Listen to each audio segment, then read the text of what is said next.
আলহামদুলিল্লাহ।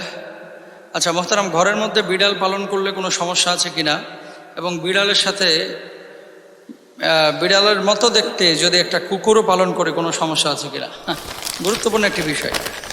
সেটি হচ্ছে বিড়াল পালন করা জায়েজ, এটা হালাল। আল্লাহ রাসূল সাল্লাল্লাহু আলাইহি ওয়াসাল্লাম বিড়াল খুব পছন্দ করতেন। আপনারা যারা হজ্জে গিয়েছেন, উমরায় গিয়েছেন, বাইতুল্লাহ যারা গিয়েছেন তারাও দেখতে পাবেন যে বিড়াল রয়েছে এবং বাইতুল্লাহ ঘোরাফেরা করছে। ইভেন কাবা চত্বরের আশপাশেও কিন্তু বিড়াল দেখা যায়, হেরেমের চত্বরেও কিন্তু বিড়াল দেখা যায়, কবুতর দেখা যায়। তো এই ধরনের প্রাণীগুলো আপনি যদি লালন পালন করেন, যেহেতু হেরেমের মধ্যে বিড়াল ঘোরাফেরা করতে পারে, সেহেতু বাড়ির মধ্যে ঘোরাফেরা করতে পারে, কোনো সমস্যা নাই, মসজিদের মধ্যে বিড়াল ঢুকতেই পারে। এবং এই বিড়াল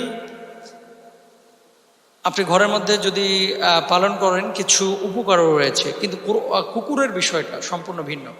আল্লাহ রাসূল সাল্লাল্লাহু আলাইহি ওয়াসাল্লাম স্পষ্টভাবে বলছেন, সেই ঘরের মধ্যে প্রবেশ করবে না ফেরেশতা যে ঘরের মধ্যে কুকুর অথবা কোনো ছবি থাকে। কালবুন আও তাসাউরা, স্পষ্টভাবে আল্লাহ রাসূল সাল্লাল্লাহু আলাইহি ওয়াসাল্লাম বলেছেন যে কুকুর এবং ছবি যে ঘরের মধ্যে থাকে, সেই ঘরের মধ্যে রহমতের ফেরেশতারা প্রবেশ করে না। অনেক সময় দেখা যায় যে বিদেশ থেকে 3 লক্ষ, 4 লক্ষ, 5 লক্ষ টাকা খরচ করে কুকুরের বাচ্চা কিনে নিয়ে আসে। তারপরে মুসলমানের বাচ্চা এই কুকুরকে লালন পালন করে ঘরের মধ্যে। এটা জায়েজ নয় আপনার জন্য।